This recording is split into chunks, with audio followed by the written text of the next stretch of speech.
Welcome back to Sailing El Jaleo. This week we're going to go ahead and get right into it. We're going to continue with our 2025 ICW Debrief. And in this video I'll be going over all of the anchorages that I've ever stayed in, as well as the current shallow spots in the Intracoastal Waterway. If you are a seasoned ICW traveler and you just want to know the current shallow spots in the ICW, there is a link in the description down below. That's a much shorter video, and in that I cover all of the current shallow spots. If you are looking for something more comprehensive, this is the video for you, so we might as well go ahead and just continue where we left off. Last week we did make it to the North Carolina-South Carolina border, up to Calabash Creek. So from there we're going to continue on south through the Little River, and this is the North Myrtle Beach area. This is a pretty cool area. I kind of enjoy going through here. It's a vast change from the North Carolina. Here it's very populated, it's a ditch, there are houses everywhere. It's a nice change of scenery. So the first thing we come up against is the Captain Archie Neal Pooh McLaughlin Swing Bridge, which is a mouthful, but they answer to the Little River Swing Bridge. So you can just reach out to them on that, and they do open on demand. Every time except for last year, they've actually had the bridge open by the time I've gotten there. They're very efficient at it, but last year I did have to wait on the south side for about 45 minutes. I'm not sure what was going on, but that was the situation there. And this is a tight spot, so I did have to swing in here to turn around because the current was flowing out to sea, and I cannot, with a full keel, I cannot back up against a strong current. I just have no control over EJ, so I did have to turn around. And over here, along these docks, there are rocks, and I did graze the rocks, so there was no damage, but just be aware, if you do have to turn around, this is a pretty tight area. Once you get to the Little River Swing Bridge, you are entering back into fresh water, so be aware if you have any crew. You're getting into the land of gators. Between North Myrtle Beach, specifically this bridge, and Winyah Bay, it is freshwater. It's one of the few times in the ICW when you're in freshwater, and we have seen gators here, so do be mindful of your pets when you're walking along the shore, that there is danger there. So continuing south, once we get to this area here, we are entering what is known as the rock pile. Now this is a section of the ICW that was blasted out of solid rock. So it is a little more dangerous. Typically in the ICW, if you do run aground, it's soft mud and you don't have to worry about damaging anything. But in this section here, it is solid rock, so you do have to be a little more mindful. And there is one section that is pretty narrow. Could two boats pass each other in there? Yes. Could a barge and a boat pass each other in there? Probably not. But you can see that section from quite a ways on either side, so you can coordinate with traffic if you are going through there. Some people, when they enter the rock pile, they'll put out a security alert, which is usually securite, El Jaleo entering the rock pile from the north, any concerned traffic, reach out to us. Now, most recreational vehicles don't do that, or vessels I should say, but commercial vessels typically will, so keep your ears open when you're traveling through this area. If there are any barges, they will typically announce that they're entering or exiting the rock pile, so you can be mindful that there might be traffic, prohibitive traffic coming. So then up ahead is the Barefoot Landing Bridge. This is just outside of the rock pile. I think the rock pile is maybe only 2 or 3 miles long. It's not very, very long at all. And in the rest of the rock pile, besides that one bottleneck there, you can pass anyone perfectly fine. I've just passed that bottleneck. I've met barges out here and had no problems passing them, so you don't have to be too concerned about the rock pile, but you do have to be a little more careful than you might normally be. So down here's the Barefoot Landing Bridge. That one is also on demand. That is a swing bridge. It is a little bit higher than your typical swing bridge. It's about 22 to 25 feet off the water, so just be careful. When I went through last year in the fall, a sailboat did strike that bridge, which was, I'd never seen anything like that before. But, it is what it is. Just be careful. Know your mast height when you're going through an area here. So continuing south, we're in freshwater all through here. And this is the Myrtle Beach area, so lots of golf courses. It's kind of a fun area to go through. And then once we get down here is the Socastee Swing Bridge, and that bridge is also on demand. So the three bridges, the three swing bridges in the area are all on demand, which is very nice. You don't have to try and time anything, so it's very convenient. So heading down further south is where we get into the Waccamaw region, which is the cypress forest, and this is my absolute favorite stretch of the Intracoastal Waterway. This place is so freaking beautiful. It's unlike anything else. This is the crown jewel of the East Coast, in my opinion. So when you get to this area, you're gonna love it. You'll wish it lasted longer. So it's a very, very nice stretch of the ICW. So this is the Oxbow, Enterprise Oxbow. So this is just a little side loop. I have anchored here quite often. It's very nice because you're close to the tide transition point between the inlet. I forget the name of the inlet at Winyah Bay, and then there's another inlet at the North Carolina-South Carolina border. And this is close to the tide transition point, so you can set yourself up nice here to make a run through Myrtle Beach and North Myrtle Beach, or down to Winyah Bay, whichever way you're going. So it's a nice dividing point, and it's plenty deep, lots of room. I've stayed there with 5 or 6 other boats, and holding's great. And there are plenty of other anchorages in the area. I've never gone up here, but I don't see. I mean, I'm sure the conditions are very similar to the Enterprise Oxbow. So continuing south, we get into the Waccamaw, and this is just this place is just pure magic. I'm sorry, I should okay, I'll stop with that. So anyway, coming in here, I always do a side quest. This is my favorite area on the East Coast. I always spend at least a week here, both in the spring and the fall. I usually spend 2 weeks or more here. This is a very nice place. I do go into Prince Creek. This is my favorite spot to anchor, and it does look very narrow, and it is very deep. So you'll see it's 20 some feet deep. Over here it's a little shallower. There is a shallow spot where it's right around 20 feet. So I do anchor. This is one of my favorite anchorage spots right here. It is a little bit wider, and if you put out the proper scope, you'll look at this and say, oh crap, I'm going to swing into shore. And yes, that's technically true. You could technically swing into the shore, but the current is moderately strong through here, and it actually keeps you in the center of the channel. So when the tide switches, you're just going to move back and forth in the center of the channel. You might dip a little bit out on the side, but you're going to stay in the center of the channel. And I've been here during gale force winds offshore, and the trees are so high, there's, I would guess, probably, 100 foot, 120 foot trees all the way around you. It always stays calm down at ground level, and you don't have to worry about wind blowing you into the shore. So I understand why people are a little hesitant to anchor in Prince Creek, but you don't have to worry about it. It is a great place to anchor. And I've also stayed down here a bunch as well. That's another a little bit of a wider spot there. It's closer to the Wackawatchee Marina, so when I run to get supplies and stuff, sometimes it's convenient just to come back up here. So another great spot there.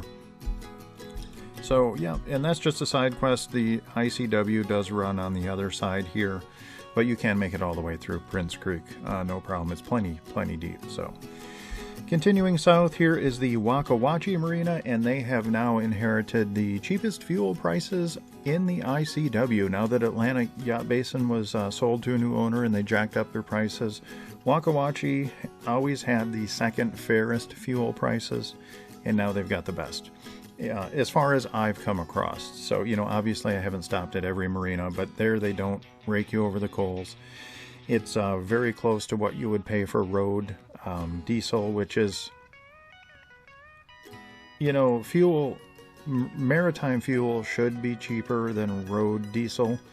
They're identical, and you don't have to pay the tax, the surcharge for the road tax that's on, diesel that you would get at a gas station for automobiles. So in theory, maritime diesel should be cheaper, but just due to the scarcity and the infrastructure, it's just not. And I understand it. I understand why it is that way, but there are certainly places that do take advantage. So back up in the Myrtle Beach area, one year I came through, it was like $7 to $8 for a gallon of diesel up there, and when I got down to the Waka Wachi Marina, it was less than $4. So be very careful where you purchase your diesel. Don't purchase it up in Myrtle Beach. You're just going to get raked over the coals. Go a little bit further down the way. Waka Wachi Marina, they've got a huge dock there, enough for probably 5-6 boats. And the dock tenders there at the fuel dock, they're fantastic. This is a great marina. I can call them ahead of time. Usually when I call, or when I'm coming through, I'll call them a week ahead of time and say, I'm coming through, can you get me, 10 cases of beer? So they're my beer stop as well, and they'll have whatever you want there. I've had Amazon packages delivered there, and I've picked them up at the same time. I'll stop, fuel up, pick up my beer, pick up my Amazon packages, and then be on the way. So it's a wonderful, this is probably my favorite marina. Outside of Delaware City Marina, which I love, Waka Wachi Marina is phenomenal. They're just fantastic there. I can't say enough about them. So anyway, continuing south, we head through the rest of the Waccamaw, and now I did make a side trip up here, and I forget the name of this creek. What is it? Thoroughfare Creek. So there is a nice beach over in this area. We did do some exploring back in here with the dinghy. It's kind of a neat area. The only thing that I didn't care for in this area, and I think it was just a product of when we were there on a weekend, and there were lots of people over here partying at the beach, which I have absolutely no problem with at all. But there were people that were going by. There were speedboats, like racing speedboats, and there were young kids going by, EJ going over 40 miles an hour, and they were passing within 20 feet of us, which to me is just dangerous. It was an unacceptable situation for us, so we left. Now, was that an isolated incident? Yes, 100%. It probably was. Other than that, it was a beautiful area, nice anchorage, great holding, so definitely somewhere you can stay there. So continuing down the ICW, I have stayed once behind here. This is what island is it? Butter Island. So this is right at the start of the Waccamaw, and I have stayed there once. I had planned on staying somewhere else, but there were fires in that area, so I had to pivot, and this was the next closest place I could stay. And it's perfectly serviceable, but even if the wind is that night, the wind was projected to be coming from this direction here. What would that be? The southeast. And we thought we would have some protection behind Butter Island, but what we found was the wind actually had a tendency to run down the river and wrap around, and actually ended up hitting us. Now, it was not a huge wind, but the wind acted differently than what we were expecting, and we did have a little bit of wave action, but it was not anything too bad. So the anchorage works if you need somewhere to stay for the night. So continuing down, we enter into Winya Bay. Once you do get down to Winya Bay, you do re-enter saltwater, so you're back in saltwater once you go through this Lafayette fixed bridge, and you no longer have to worry about the gators. So once you get down, once you're exiting Winya Bay, you do head through, or you rejoin the Intracoastal Waterway, and this is a shallow spot right here, but even at mean low water, this chart is pretty accurate. I measured 6.78 feet. So you should be able to get through here at any state of tide. And continuing down the Intracoastal Waterway, we get to the Santee rivers. So there's the South Santee River and then the North Santee River. And all through here you can anchor. Now, I've never anchored by the, I don't even think this is a Santee River. What is it? Duck Creek. I've never anchored up here, but I've seen lots of people anchored up there. I usually continue down to the South Santee River, and I have anchored on both the north and south, or I guess it would be east and west of the Intracoastal Waterway. I have anchored up here. Holding's great. It's a very muddy bottom. Same with down here. Just whichever side. Typically, I anchor on the side where I will be going with the current the following morning to rejoin the ICW. So that's that's just the way I do it. But whatever. Both anchorages are very good. They both work great. So continuing down the Intracoastal Waterway, between the South Santee River and Charleston is the longest sustained shallow stretch in the ICW. Going through here, you will see 7 feet quite regularly. Don't freak out about it. As long as you're in the channel, you'll be fine. There is one spot here, if I can find it. So right through here is very shallow. And when I came through here in the spring, I came through at dead low tide. I had left in Anchorage that morning and came through the stretch right at low tide. I knew I might run into some problems. And once I was going through this area here, I did start to scrub off some speed. So I was going 4 knots. I dropped down to about 2.8 for no apparent reason. You know, there was no change in current or anything. So in my depth gauge, I lost depth. Usually once I go about, when the depth goes less than 5 feet, my depth gauge will show 0. So I assume I was pushing through silt at that point. So I'm guessing it was right around 5.5, maybe between 5 to 5.5 feet right through this area. So it is a very shallow spot there. And then going down further south, there's a shallow spot here. There I measured 6.83 feet, so just under 7, and then going down again. All through here are shallow spots. This was 7.27, so you know it should be plenty deep for most boats to get through even at low tide.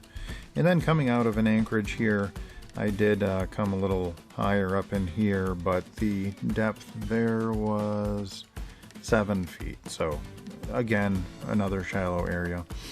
Now I have stayed down here, and this is Awindaw Creek, and it's a little bit deceptive. If you look at this here on the map, it looks like you might have reasonable protection from winds coming out of the south, but once you get here, it becomes very apparent that you're basically anchoring right on the edge of the ocean.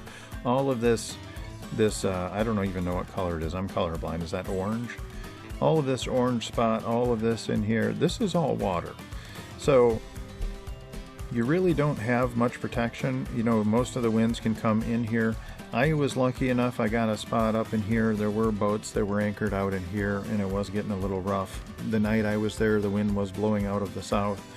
So I had a little bit of protection from waves, you know, by this grassland.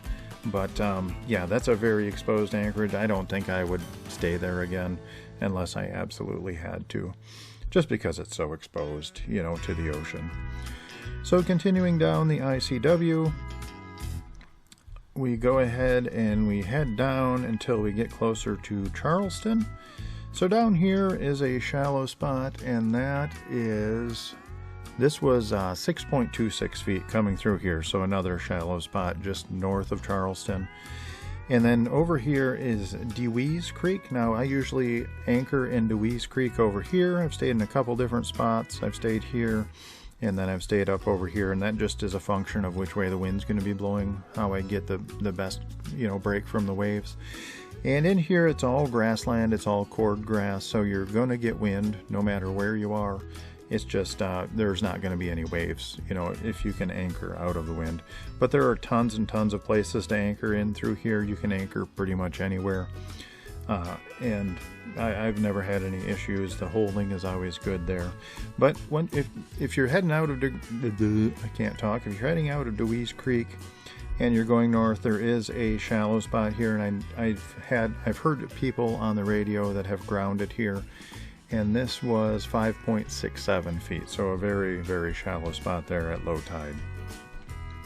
So heading into Charleston, the final stretch here, there are some more shallow spots all through here. Now this is a navigational change in here from what has happened in previous years. They must have done some dredging. Over here used to be very shallow, but now the aids to navigation have you going over and then cutting through. But even though the path of travel has changed slightly going through here, it is still a shallow spot. Going through here was 5.6 feet. So just barely deep enough for us to make it through. And in the past, I have actually grounded there. So going through there once, I think it was 3 years ago, It was part of the tide cycle where we were at 0.75 feet below mean low water, so it was a very extreme tide, and 4 of us got stuck there. So, you know, we just waited for the tide to come in and everything was fine. So going through further, here we had another 5.6 feet, so very shallow coming through here, and then once you get up closer to the bridge up here by the Ben Sawyer Memorial Bridge, it is about 6.75 feet, so you know, relatively shallow as well. So the Ben Sawyer Memorial Bridge, I believe this one's on demand. This one changes frequently, so so they do have some morning and evening restrictions, so it is on demand now except from 7 to 9 and 4 to 6 during the weekdays. So something to keep in mind. On the weekend they should open anytime. So heading through there, we get out of the shallowest section of the ICW and we do cross Charleston Harbor. Now this is another very busy place, and it can get pretty sporty out there as well. I've been out there in a couple of squalls, and it can get a little bit rough. So there are tons of anchorages over here. This one here is absolutely spoiled by sunken boats. This one here, I've never stayed here. It has bad reviews, but there are tons of boats that stay there. And then for some inexplicable reason, which I can't figure out, a lot of people stay out here, and they're absolutely exposed to everything that goes through Charleston Harbor. I don't understand why anyone would stay there. I think you'd have to be insane. When I go through there and there are boats anchored there, they're just going like this the whole time, and I don't understand. I don't get it, but it is what it is. So then you hop back. Once you get through Charleston Harbor, the ICW goes through, I forget, what is this, Wapo Creek? Yes, Wapo Creek.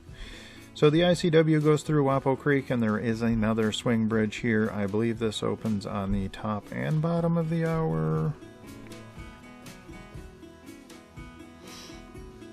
Oh, now it's open on signal, so now it's on demand as well. So they're always playing with the opening schedule of specifically these 2 bridges.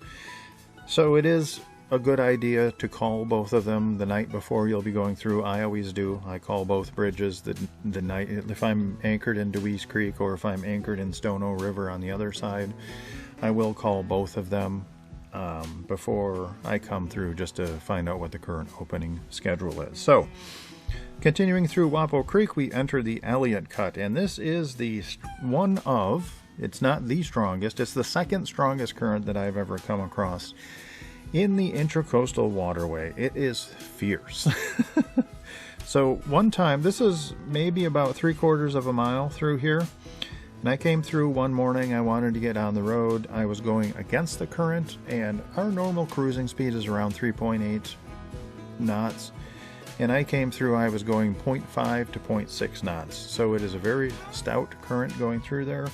I think it took me 45 minutes to make it less than 3/4 of a mile. It was it was a bit of a struggle, let's just put it that way, but it is a very strong current. Normally I go through with the current, but sometimes you do what you have to do. So in Stono River, I've stayed in a couple of different spots. Up here is my preferred anchorage. It is there's great holding. The wind is never going to get too fierce there. It's not a huge area, so you don't really have to worry about too much about having a lot of waves in that area. I have stayed down here, and it's been years since I've stayed down there. There are some derelict boats in that area, which always kind of makes you a little bit leery, and there's some shoaling that has gone on there, so I prefer to stay up here. So continuing up the Stono River, and you can see there are anchorages marked all in through here. I'm sure they're all perfectly fine. I've never stayed at any of them, but I'm sure you could stay at any of these and have no issue at all. So continuing through the Stono River, there is one spot here in the Stono River that is quite thin. Let's see, and this is right through here is 6.2 feet is what I measured, which would be at mean low water. So there is a shallow spot there. So continuing down the Stono River, we transition into Wad Wadmalaw Sound. In here, what is this? Church Creek, I think? Church Creek, yep. So I stay in Church Creek almost every year. And this is a little deceiving because, you know, all of this orange, I think it's orange. I'm going to call it orange. But all of this orange stuff here is actually water. So, you know, even though once you get to this area, you pull in and you're like, oh, well, I'm just in the middle of a bunch of water, which you are. And I usually go a little bit further in to get a little bit of break back here in the grassland. But I've stayed right out here by the mouth too. It just depends on what your situation is. If you're just going to be quick overnight, you know, you can drop anchor wherever. But that's a very good anchorage. And you can actually even go further in. I've never gone this far in, but if you're expecting bad weather, it might be well worth a little extra trip in there. So then you get into Wadmalaw Sound, and then you get into the Wadmalaw River. Now here is another spot. This section right here is a very, very swift moving current as well. It's not quite as bad as the Elliott Cut, but it is very strong. It can be a real struggle, especially if you're in a slow moving boat like EJ, to make it through this area. So we always try and time it when we're going with the current. And one spot that we will stay at in the future, I actually met Peter and Kristen up here in Tougadoo Creek, and this is a great spot, great holding. It is, you know, it's all cord grass, so you are going to get the winds, but you're not going to get any major waves, which is nice. And that's actually a very good spot to anchor, to wait to go up the Edisto River going with the current. Now, if you have all the time in the world, which normally we do, you could just make a short trip between the Edisto River, or I'm sorry, the Tougadoo Creek, and then up to Church Creek and make it through this this fast-moving current portion of the Edisto River. So yeah, once you get out of the Wadmalaw River, I don't know how this works, because this is the Wadmalaw River, and then this down here is the Edisto River. So I don't know how the same river has different names, but whatever. That's another issue. So going down the North Edisto River, then you peel off on the side here to the Dahu River. I don't know how to pronounce that one. And then you head up here. Now I have stayed up here in Fishing Creek, and it's perfectly fine. It's another one of those situations where it's quite narrow, but you know, the current keeps you in the center of the creek as the tide swings, and you just kind of move back and forth. You don't really swing towards shore that much. So that's a serviceable spot there. Now coming through, this is what is this one? It's not, oh come on, brain fart. It's the Watts Cut, there we go. Coming through the Watts Cut, you can make it through here absolutely no problem at low tide. I've done it many times. You can come through here, it's at least 7 feet the entire way. If you get to a corner, stick to the outside of the corner, then here, stick to the outside of the corner. The current tends to follow the outside of a corner. The water is moving faster than the inside of the corner. So here you can see this orange is where silt is falling out as the water slows down to go around that corner there. So that is the Watts Cut, and that's very short. It's only like 2 miles long, the Watts Cut. So I have stayed up here at west of Watts, and it's perfectly fine. Like many of the anchorages in this area, there's not a lot of protection. It's all cord grass, so you're going to get wind no matter where you stay. You're not going to, there's not enough water there to generate any serious waves. So a lot of the anchorages in this area are kind of a horse apiece, really. So heading down the, what is this? I think this is the Edisto River too, isn't it? I think this is the South Edisto River. The other one was the North Edisto River. So coming down the South Edisto River, then we go through the Watts Cut, it's the Fenwick Cut. So the Fenwick Cut, a lot of people are a little bit worried about, but going through there, it is 6.62 feet even at mean low water, so plenty deep there as well.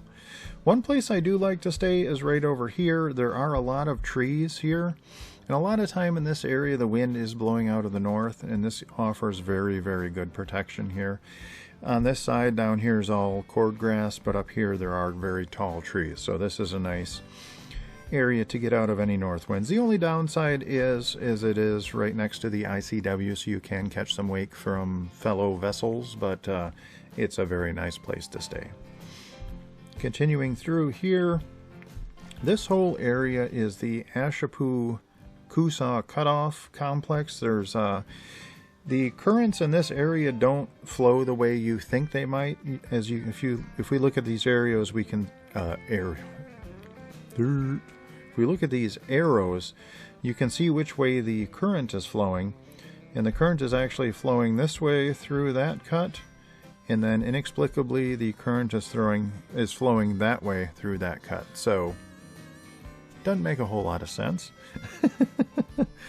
I guess if you look at it as a pressure system, it does make some sense, which is what it is. If you look at like water flow through pipes of different diameters, I guess it makes sense. But anyway, man-made cuts which screw everything up. So coming through here, this spot here, this is the Ash Island cut, and it is the shallowest spot currently that I'm aware of between Delaware City and St. Augustine, Florida. Now I know there are problems once you get south of Titusville, but I've never been down there.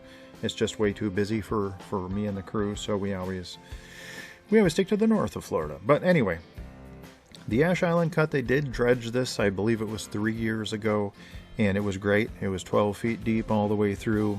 Then the next year was 8 feet deep all the way through, and now it is shallow all the way through. Through the majority of the cut, it is at least 6.5 feet deep. And down here at this end, I would not be able to make it through anymore, or no longer be able to make it through at low tide. So this is 5.0 feet deep at low tide. So coming out of the Ash Island cut, it's no longer passable for us at low tide. So then you get up here into the Ashapoo River. Oh, I'm sorry, the Coosaw River. The Ashapoo River's on the other side. Excuse me. So heading up the Coosaw River, then we enter into Brickyard Creek, and Brickyard Creek, we head down. Now this anchorage I've never stayed in. It does look pretty thin through here for us, so I've never tried it. But heading down Brickyard Creek, we get into the this is the Beaufort River, and we always stay up here. So this is a great spot. It is just off the Intracoastal Waterway. There's a deep pocket there. The reason why we like it is there is a public boat ramp over here. If you have trash to get rid of, you want to take the crew to land, that's a very, very convenient spot to get to. I have Ubered from there to get to other services that I needed, so it's a convenient spot to stop at. If we go a little bit further south, there is the Ladies Island Bridge, and I hate this bridge with a burning white hot passion. I've expressed that in previous videos, and thankfully it's falling apart. So I hope they replace this thing with a fixed bridge. That would be my dream. I love mechanical bridges, and I hate it when we lose mechanical bridges, but this one can go to hell. This one can be replaced. It's overly restrictive in the morning and in the evening. It can really screw up your day's travel plans. The operators can be challenging. There's no upside to this swing bridge. It is beautiful though. I'll give it that. It is beautiful. But I hope it falls apart. Yeah. So anyway, there are tons of anchorages in through here. I've never stayed over here, but I've seen tons of boats over here. And there's always tons of boats through here. And I have seen tons of boats through here. So I'm sure this is a perfectly good spot to anchor. I always anchor a little further north to use that boat ramp. But this, I believe this would be just as good of a spot. I have temporarily anchored over here while waiting to get through the bridge, and I didn't have any problems with holding or anything. So yeah. So that's Beaufort, South Carolina. Now I believe this is about halfway between the North Carolina, South Carolina border and St. Augustine, and we've been going for 35 minutes. So let's stop here. I'll wrap it up next time, and then we can finally put a pin in this and move on to some bigger and better things. So anyway, hope some of this has been helpful, and we'll see you next week. And that's all we have time for this week. I would like to give a massive shout out to my Patreon crew. Without your guys' support, I wouldn't make these videos. And my Patreon crew is Joan and Juddy Judnick, Val and Chris Alcorn, Denise and Eli Sackett, Sherry Erickson, Deb Shaw, Matthew Spotton, Peter Allen, and Natalie Linehan. Thank you guys so very much. Your support really means the world to me. I do have one legacy patron member, and her name is Joan Linbo. Unfortunately, she has passed on, but she lives on in our hearts forever. We really miss you, Joan. If you are interested in joining our Patreon crew, there is a link in the description down below, and that'll take you to our Patreon page where you can sign up. And there are hundreds, literally hundreds of extra videos and photos of our travels, and I try and keep everything there up to date and post at least once or twice a week, so it gives you a little peek behind the curtain. If you do like our videos, please like, comment, and subscribe. That'll help us out more than you'll ever know, and that actually doesn't cost you anything, so hit that like button. Alrighty, I hope you all are well, and we'll see you next week.